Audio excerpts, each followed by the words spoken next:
Indonesia merupakan negara agraris yang dimana berbagai macam jenis vegetasi dapat tumbuh di negeri ini. Tanahnya yang subur, rakyatnya yang makmur, sawah dan ladang di mana-mana menjadi ciri bahwa masyarakat Indonesia adalah bertani. Berbagai unsur kehidupan selalu ada di negeri agraris ini. Keseimbangan merupakan sebuah keharusan demi kesejahteraan. Dari yang hidup hingga sang pemberi hidup. Indonesia terlahir dengan berbagai macam suku bangsa yang di dalamnya terdapat banyak kampung adat. Salah satu kampung adat yang mayoritas warganya bertani adalah Ciptagelar.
Kalau bicara tentang Kampung Ciptagelar, kita dibatasi cuma ngomong sejak tahun 1368 ke sini. Itu sejarah lakon di mana Kasepuhan mengemban tugas untuk menjalani proses ngalalakon namanya. Jadi dari 1368 itu kita sebut saja berasal awalnya itu dari Bogor. Kemudian dari Bogor masuk ke ranah Banten, berpindah dari satu tempat ke tempat lain, mengalami sampai di Ciptagelar ini sudah 19 kali proses berpindah. Nah, berpindah ini kemudian setiap kali pindah, satu kepindahannya berdasarkan perintah dari leluhur. Yang kedua, setiap kali kepindahan kita bisa katakan bahwa itu ada mengemban misi. Kasepuhan ini kenapa harus berpindah, itu sesuai dengan abad dan babadnya, kita sebut seperti itu. Kita cuma menjalani tugas dari leluhur untuk melakoni atau ngalalakon, disebutnya seperti halnya mengikuti perkembangan babad dan abad sampai hari ini. Lembur nu di luhur gunung, lembur singkur di halimun, palataran endah ninggal gunung-gunung, resep nyawa jengah umat tradisina mawadat nu baheula. Lembur nu di luhur gunung, dan Ciptagelar teh nyata ayana di pegunungan, jantan ayah di lokasi Gunung Halimun, ayah di kawasan Gunung Halimun itu. Jantan keayaan di Ciptagelar tiasa oge mandang gunung-gunung, sareng tiasa oge katingali aya seni angklungna nyata seni tradisi anu aslina.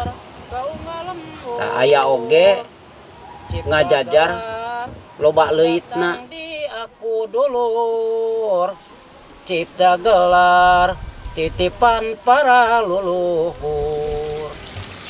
Memang nu mawi kaina kedah ti kebon teh Kuayana kanggo ngahemat atanapi ngalastarikan hutan alam.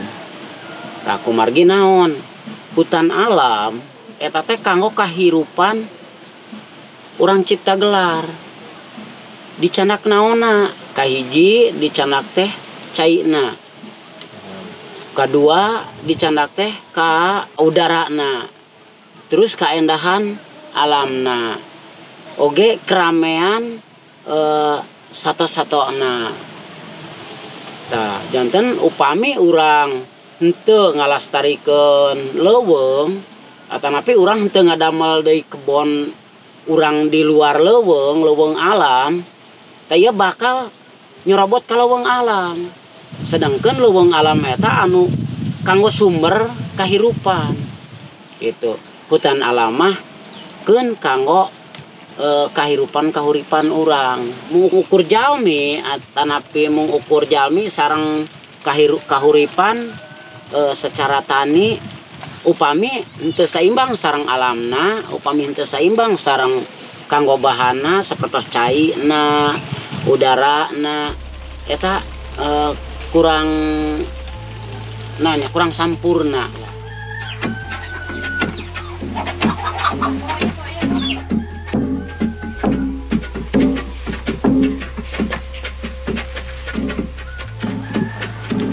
Bicara tentang padi, itu bicara tentang sang pemberi hidup. Kita menganalogikan seperti itu. Kita makan oleh pangan. Makanan pokok kita adalah yang namanya padi hari ini. Kudu mupusti nungarana pare, tapi lain dipigusti. Mupusti artinya menghormati bahwa pasangan hidup manusia adalah dengan adanya makanan. Makanan utama sang pemberi tenaga namanya padi. Kita hidup oleh siapa? Oleh padi. Padi hidup oleh siapa? Oleh kita. Nah ini dua sosok ini. Ini hidup, ini sang pemberi hidupnya. Ini dihidupi oleh sang pemberi hidupnya. Jadi dua sosok yang kemudian harus seimbang, harus selaras. Seperti simbol di tubuh kita ada kanan dan kiri, kan harus seimbang. Dua keseimbangan ini yang kemudian kita menghormati padi itu harus seperti menghormati diri kita sendiri. Padi itu adalah nyawa kita, ibaratnya seperti itu. Nah, seseorang yang menjual beras itu masuk kategori dia menjual kehidupannya. Menjual kehidupan artinya menjual nyawa. Menjual nyawa adalah bunuh diri. Bunuh diri dosa. Kata agama dosanya dosa besar. Jadi kami tidak akan pernah satu menjual beras, membunuh manusia, karena itu menjual kehidupan. Makanya padi kami sakralkan, kami hormati, kami mupusti kapare.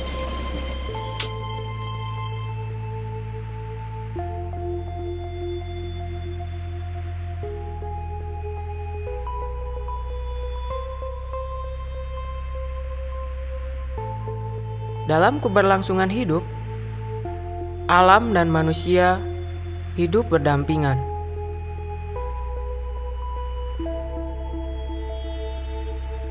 Sebagai manusia, kita diberi hak untuk menikmati dan memenuhi segala kebutuhan hidup kita dari alam. Alam sangat berperan penting dalam kehidupan manusia. Alam telah menyediakan segala kebutuhan manusia. Terpenuhinya pangan manusia menjadi salah satu kenikmatan yang kita dapat dari alam.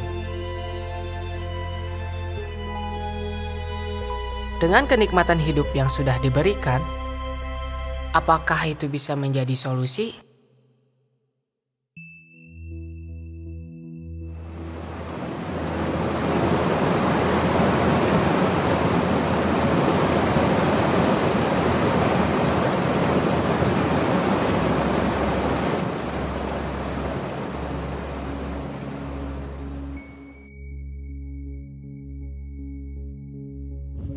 mimitina ibu teh kapungkur pas ka dieu teh neme gaduh bumi.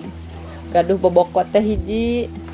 Si bobokot teh tempat nasi sareng tempat sangu lah, sareng tempat beas. Tapan kedah nama gaduh seueur. Ari icisna ibu teh gaduh jang meser. Nya belajar we dugi ka ayeuna. Dugi ka tiasa ngical. Ai anu ngadagang mah, ai tina kerajinan mah mengabdi. Kalau itu kira-kira penting nggak sih pendidikan buat di adat? Yang gitu. Tentu tetap harus penting karena kita harus menyesuaikan dengan perkembangan zaman. Kalau zamannya maju, kitanya nggak maju mau gimana nantinya? Gitu. Tidak disamaratakan, tergantung dari orang kan memiliki ketertarikan yang berbeda. Ada konsep dasar di mana pendidikan di Kasepuhan itu disebutnya kudu bisa, lamun teu bisa kudu bisa, lamun teu nyaho kudu nyaho.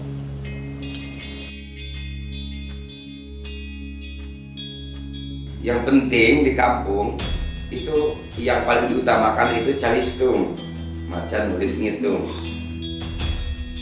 Karena beda dengan pendidikan di kota. Kalau di kota kan masa depannya mereka berkelanjutan gitu ya. Kalau di sini udah bisa baca, bisa nulis, bisa ngitung. Ari abdi mah gabung tani na kedah. Ieu na kedah ieu mah usaha mah mung selinganana. Ai nu difokuskeun mah tani.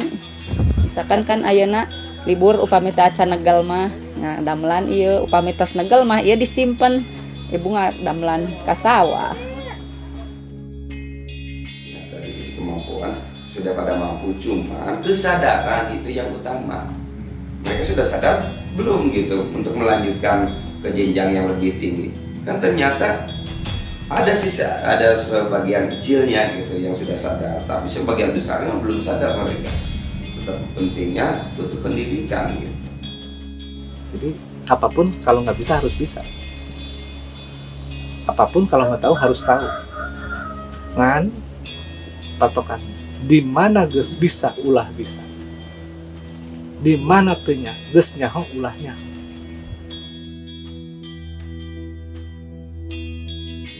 Kalau putus sekolah itu biasanya jadi faktor orang tua. Dari sisi pernikahan saja itu menjadikan anak jadi putus sekolah.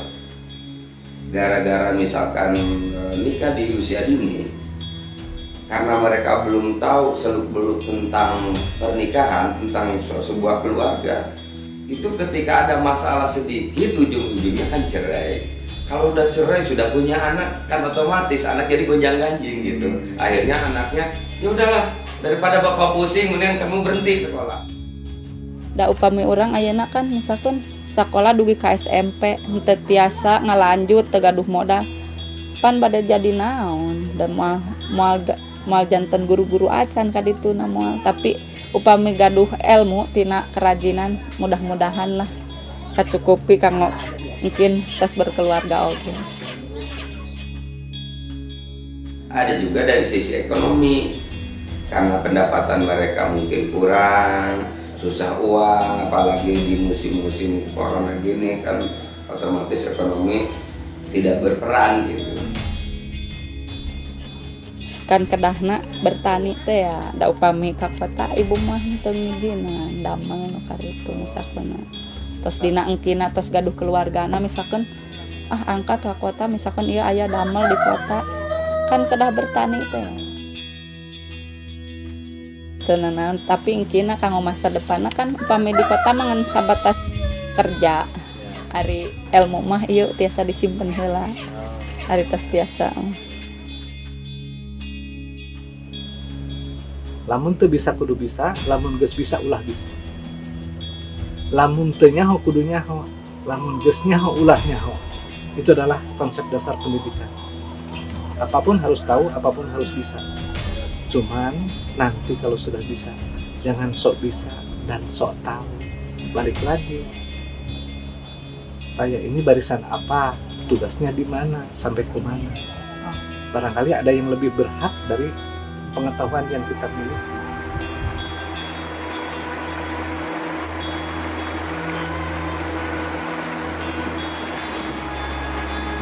Masyarakat Ciptagelar memiliki keadatan yang dimana beras sendiri adalah bentuk metafora dari sang pemberi hidup dan tidak boleh diperjualbelikan. Dengan adanya larangan menjual padi dalam hukum adat di sana, bisa berpengaruh ke dalam aspek ekonominya. Karena biasanya komoditas padi menjadi nilai ekonomis bagi Indonesia. Namun berbanding terbalik di Ciptagelar, padi menjadi simbol kehidupan yang saling berdampingan dan sangat dihormati. Sama halnya dengan menjaga hubungan manusia, alam, dan Tuhannya.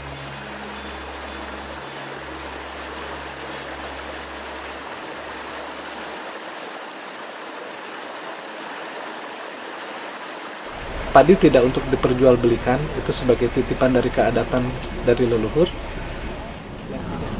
Karena dengan jumlah uang yang banyak, ketika orang tidak ada yang menjual beras, apakah bisa dimakan? Maka kami masih bisa hidup tanpa uang, karena masih punya bekal hidup dari yang namanya padi. Nyoreang lampah ke tukang, pagawean rejeng ucap kolot urang.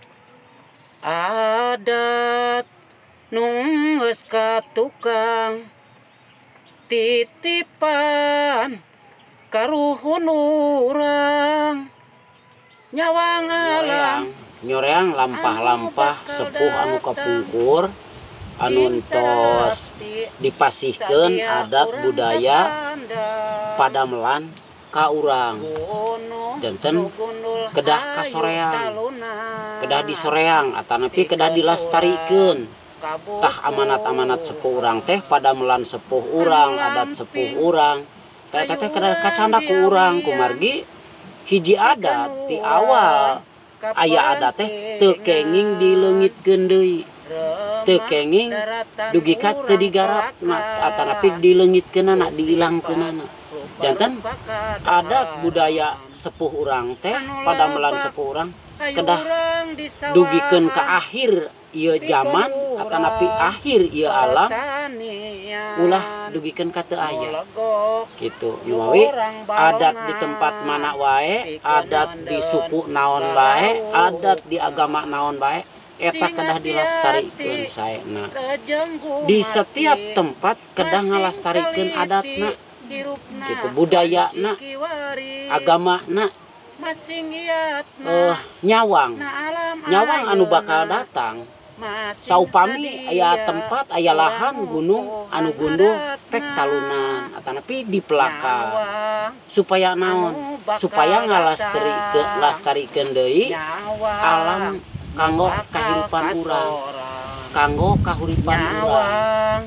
Keur hirup urang nyawang pikeun anak incu urang, nyawang anu bakal datang, nyawang nu bakal kasorang, nyawang keur hirup urang, nyawang pikeun anak incu urang.